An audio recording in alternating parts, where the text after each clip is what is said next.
In today's episode, we're going to talk about how Robert and I cooked with our Locked On Look of the Week.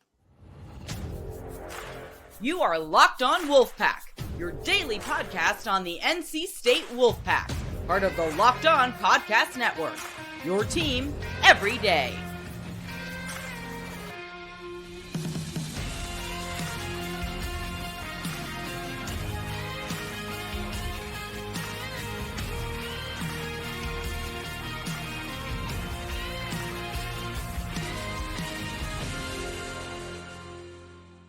What's up, Wolfpack Nation? Welcome back to another episode of Locked On Wolfpack.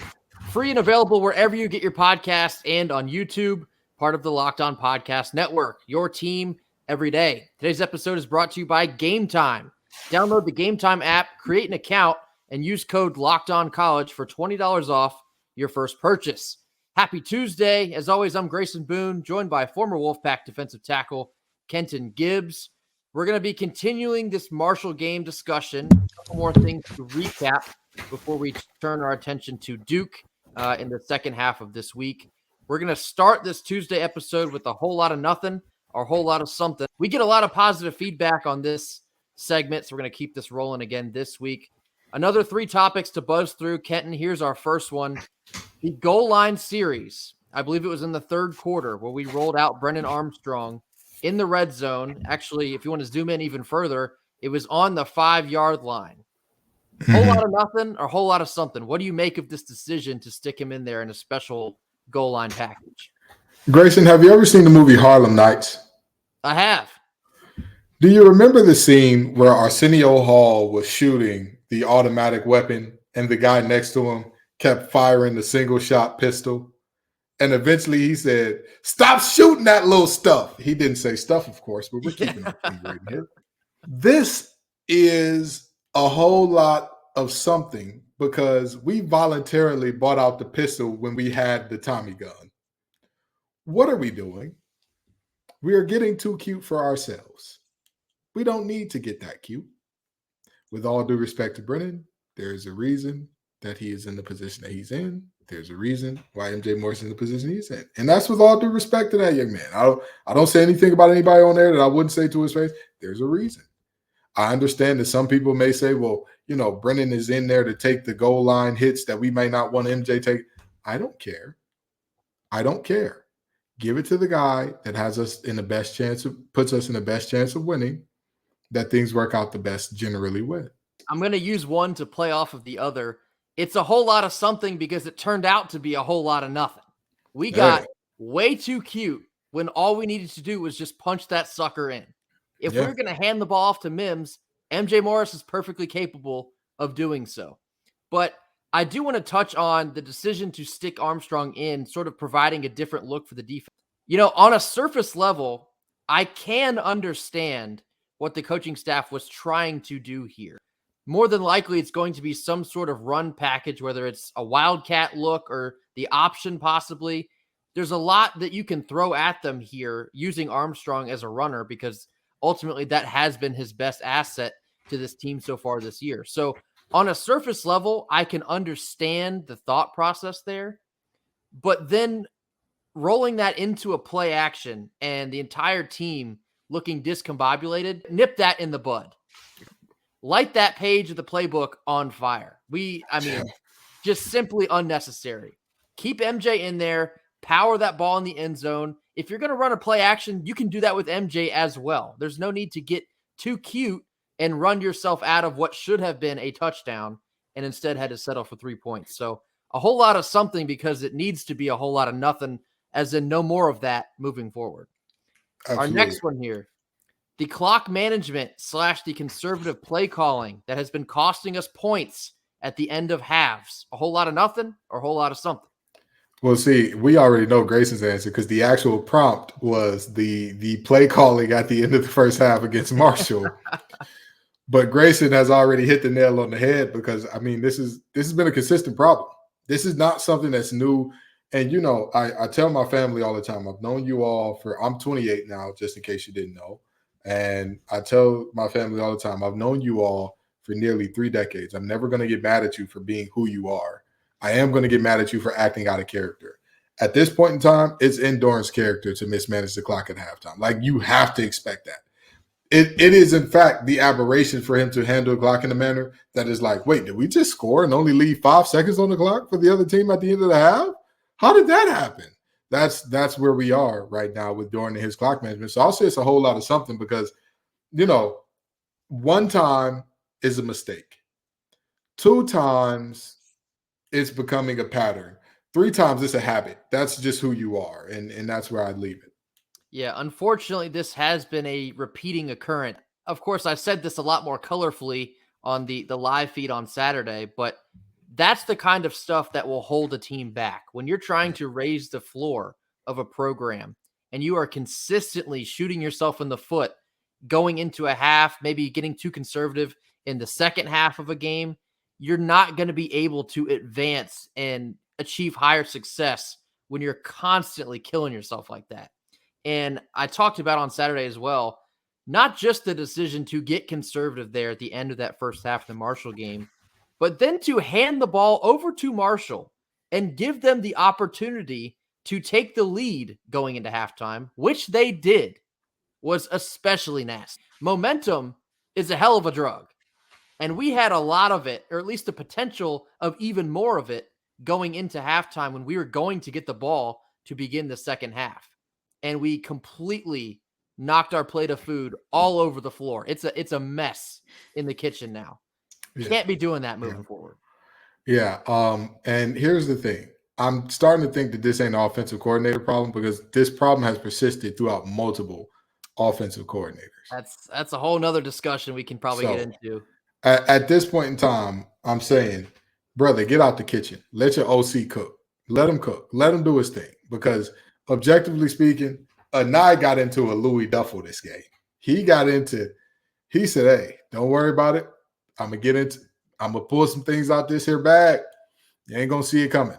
But it's going, and not only am I going to pull it out the bag, I'm going to put it back in and re-rock it with a different hat. And you think it's a whole nother fit now. Got it off 2 times. Crazy work. Black bag with the black strap. You know what that means. Hey, you know what that's why I love you, Grayson. That's why I love you, Grayson. That's good ball right there. We know ball on this channel. We know ball. So to finish this one out, we got one more here. MJ Morris with 3 turnovers in his first start of 2023. Whole lot of nothing or whole lot of something? So some people are going to call me a hypocrite here, and I'm okay with that. I don't care. I know that the 3 turnover thing was what I got on Brennan Armstrong about. However, you need to apply context to the turnovers. It cannot just be end result thing. And if anything, I would argue that MJ was too conservative with the ball. And I mean that very genuinely. And watching that game, there were multiple times where I'm like, brother, trust your arm. There's a window there. Is it a big window? No, but you play Power 5 football. The windows will never be high school big again. I'm sorry to tell you. So, when you look at the difference between his turnovers and some of Brennan's, that's one difference, but also the difference in reads that were made in terms of the ability to say, you know what, we'll just eat a sack here. And how much did that help the team out? Instead of throwing up an arm punt, having moments where you're just like, I'll take the sack. You know what I mean? Like that, it helps out so much. And so I'd say a whole lot of nothing because, again, one was on a terribly blocked bubble screen. Another one was on a pass that hit both of a receiver's hands. You live with those, you know what I mean? And not only hit both of his hands while he had both feet on the ground or 1 foot on the ground. Like, you weren't midair when that happened. So I'd say a whole lot of nothing. Yeah, this is a whole lot of nothing for me as well. And I believe I said this either Saturday or Monday. You do have to take into account of how these happened. And another thing, I can live with being aggressive and making turnovers that are not entirely your fault, whether it is a deflection at the line or, yes, the occasional bounce off a receiver's hands that happen to just land in the hands of a DB. Now, the blown blocking assignment, that one stung a little bit more because that's something that's more preventable than a bad bounce most of the time. But it's a whole lot of nothing because they weren't coming from bad reads. They weren't coming from bad decisions, although maybe he could have held on to the second one. But the decisions weren't bad. The reads were good. It's just the end result is not exactly what you want there. I can live with that. because you're not exactly beating yourself. And again, not to beat a dead horse here, Armstrong was doing a lot of that. Yeah. The context does matter. So for me, it is a whole lot of nothing. Up next, we're going to get into our Locked On Look of the Week. This has become quickly a new favorite of a lot of listeners. We have another good one for you. But first, a quick word from our sponsors. Our first sponsor of the day is PrizePicks. PrizePicks is simply the most fun you can have while making some money this football season. You just select 2 or more players, pick more or less on their projected stats, and then place your entry. PrizePicks offers weekly promotions that can lead to big payouts like Taco Tuesday every Tuesday. PrizePicks discounts select player projections up to 25% to provide even more value. So for example, you can pick Justin Jefferson to receive over 100 yards or Lamar Jackson to throw less than 2 touchdowns. With the PrizePicks reboot policy, your entries stay in play even if one of your players gets injured. For NFL games and college football top 25 matchups, if you have a player who exits the game in the first half and does not return in the second, that player is rebooted. So go to prizepicks.com/lockedoncollege and use code LOCKEDONCollege for a first deposit match up to $100. Again, go to prizepicks.com/lockedoncollege and use code LOCKEDONCollege for a first deposit match up to $100. Our second sponsor of the day is Gametime. You simply shouldn't have to worry when you're buying tickets to your next big event. Gametime is the fastest and easiest way to buy tickets for all the sports, music, comedy, and theater near you. They provide all-in prices to show your total upfront so you know exactly what deal you're getting without the hidden fees. With killer last-minute deals, all-in prices, views from your seat, and their best price guarantee, Gametime takes the guesswork out of buying tickets. Download the Gametime app, create an account, and use code LOCKEDONCollege for $20 off your first purchase. Terms apply, and again, create an account and use redeem code LOCKEDONCollege, that's LOCKEDONCOLLEGE for $20 off. Download Gametime today. Last-minute tickets, lowest price, guaranteed. All right, it's time for everybody's new favorite segment. It's our Locked On Look of the Week. Kenton, take it away. I have been crying, begging, screaming, if you will, for us to get the ball to the tight ends. Play action power read, outside post, Y, also known as the tight end, wheel. Now, let me tell you why this play is important. This is the type of deception that I like to see. Football is often referred to as a war or battle, and you win those with a good amount of deception. Robert and I got into his best little sneaky bag here. I know it's a spooky season coming up, and he had defenders seeing ghosts with this one. Folks, let's talk about it. So, as you can see here, at the top of the screen, there is a corner and a receiver whose legs are in the picture. They are the clear out route. That is, the corner is taking that, the receiver is taking that corner up into the middle of the field with his post route that then clears out a whole lot of space. Let's talk about the blocking scheme and the deception. The deception is we got the defense to think that we were reading the wrong guy. So for those of you who are listening along instead of watching, what I've drawn up here is the blocking scheme of this play. It is play action power read. So what we're seeing is a basic power read look. The tackle and the guard on the right tackle and right guard are both having a combination block on the 3 technique. The center is blocking back on the nose guard, and the left tackle is taking the rush end on the right-hand side, one-on-one. That's what we got going on here, okay? If we're talking about the offense, then we're saying that that's the left defensive end who the left tackle is taking one-on-one. Now, Lyndon Cooper is pulling around.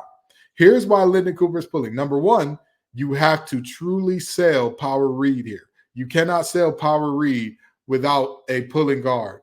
But number two, that pulling guard is supposed to take the defensive end if he is charging straight up field instead of kind of sitting on the line of scrimmage and slow playing that thing out.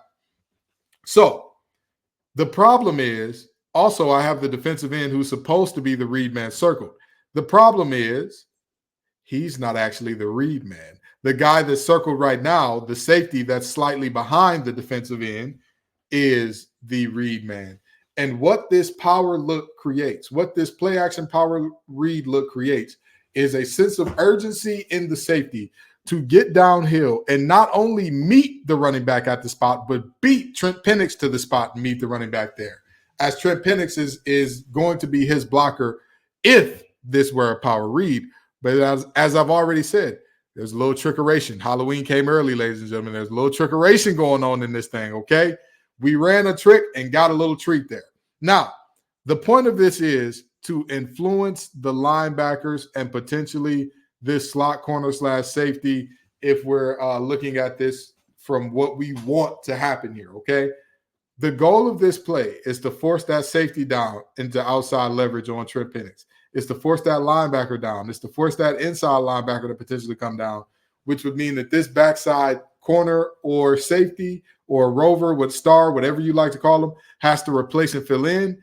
And then if they've covered everything else, you have an alert route being run by this slot that would fill in exactly behind where the gentleman to the farthest right with the arrow pointing in just vacated. So for those of you who are listening along, we have all of the defenders to the play side in the box, all coming downhill right away. Because again, this is a play action pass. So that's what you're set to do. Now, this shows the post snap look.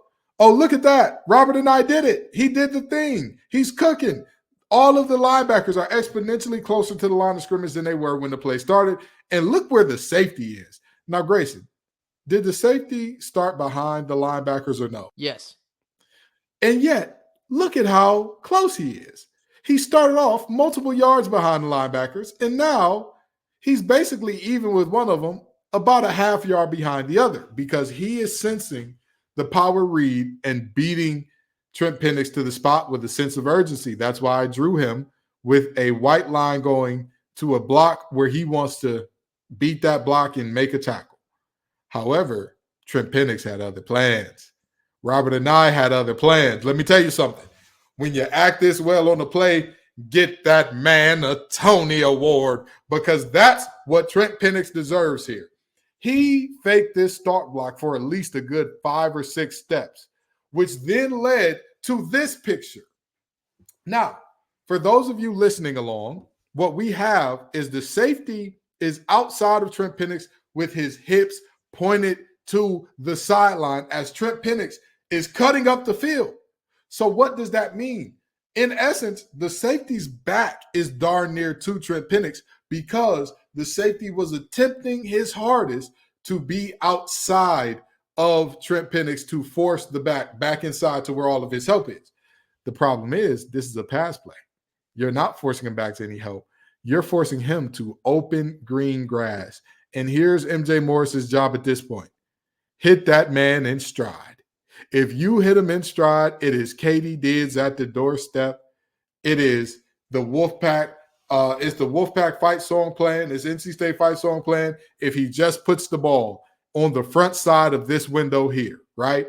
And as you can clearly see, MJ Morris is in his throwing motion here. Look where the safety is.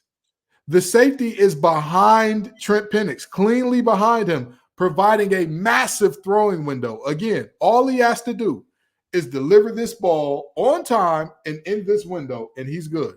And as you can clearly see, because he's in this throwing motion, he's an on-time quarterback. Yes, he is. And so he gets it to Trent Pennix. And what does Trent Pennix have in front of him? Who's that defender in front of him? That looks like, is that our good friend of the pod, Andy Air? Andy Air. Andy Air is in front of him. And guess what? It's a parade inside his city. He is having himself a good old time. In the words of Denzel Washington in Remember the Titans, is football fun? Yes, sir. Yes, it is when you are drawing up plays like that. Look at that smile. Look at that smile. Ain't that $1 million smile there? That man needs to get himself an NIL deal with Invisalign or something, because Trent Pennix was having a ball on Saturday, and that's exactly how you want to draw these plays up. Again, when we feature our tight ends as the main target, as the player that the players are drawing up for, look at how well that happened. We have a tight end room that is not only talented, it's deep. Trent is not our only good tight end. You talk about the Notre Dame linebackers and how good they are, and yet that was Juice Verine's biggest game of the year. We've talked about Chris Toole plenty of times on this show and how special he is, especially in that red zone. Use the tight ends. Anai, keep cooking. Keep cooking. That was a beautiful play call. These types of plays with this types of success that we have been waiting on. Yes. And I think you finally got the glimpse of a full Robert Anai arsenal. And I think a lot of that has to do with MJ being the quarterback in this situation. But you can see the tactician that Anai is perfectly drawing up that space for Pennix to just grab it and go. And not only that, but it was so nice, he ran it twice. Yes, and sir. It worked both times for 2 touchdowns. That is the sort of play calling we've been waiting on this season, and to finally get it, especially in a big moment where you find yourself in a shootout with Marshall, proven that when we cross our T's and dot our I's, we can be a very dynamic offense. It's just the consistency to get there game in and game out is something that has eluded us. But we saw so much promise in both MJ, Anai, the execution and the play calling, Pennix finally arriving to the party. A lot to like from this Marshall game, absolutely. A bit of the shortening of the wide receiving room. We saw a little bit less of the targets being spread out on Saturday, and I think there's a lot of success that will follow. Stick with us. Our third sponsor of the day is Jase Medical.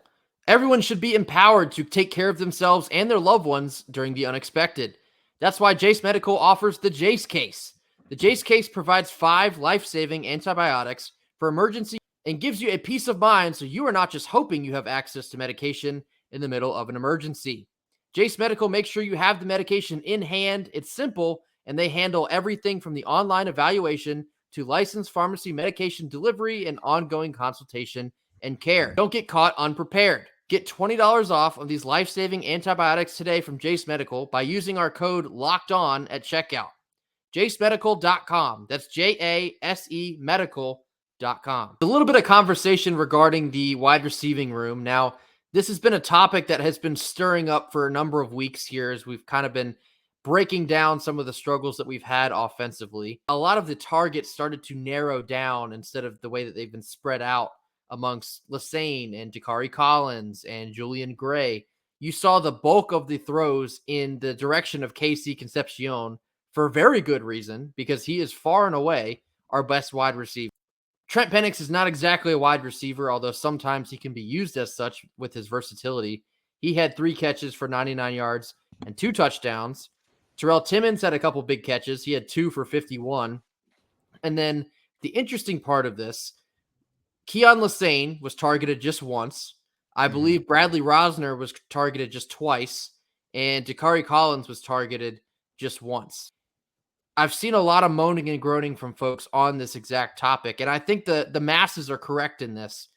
The ball needs to get into the hands of your best player. And I don't want to shade him here, but we simply haven't got nearly any production from Keon Lassane. And that is a little bit of a head scratcher considering he is a captain of the football team, much less the wide receiver room.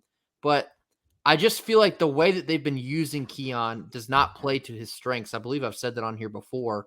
He just feels like more of a slot guy that's being forced to the outside.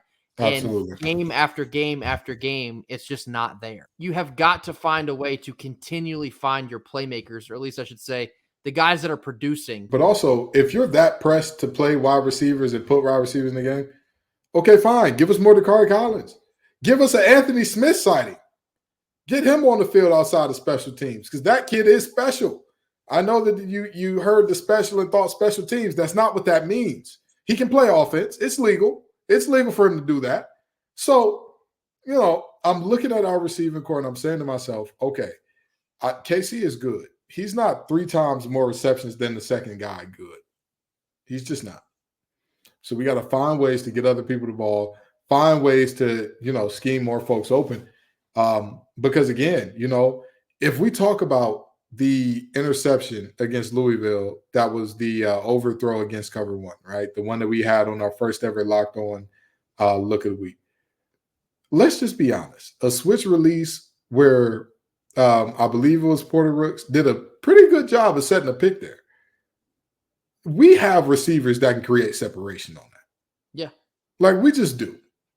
You know what I mean? And so it's a very disappointing moment. But again, it's the reality that this team, we have the playmakers. We can do it. Just put them on the field. the separation is being created in guys like KC, in guys like Julian Gray, in guys like Timmons.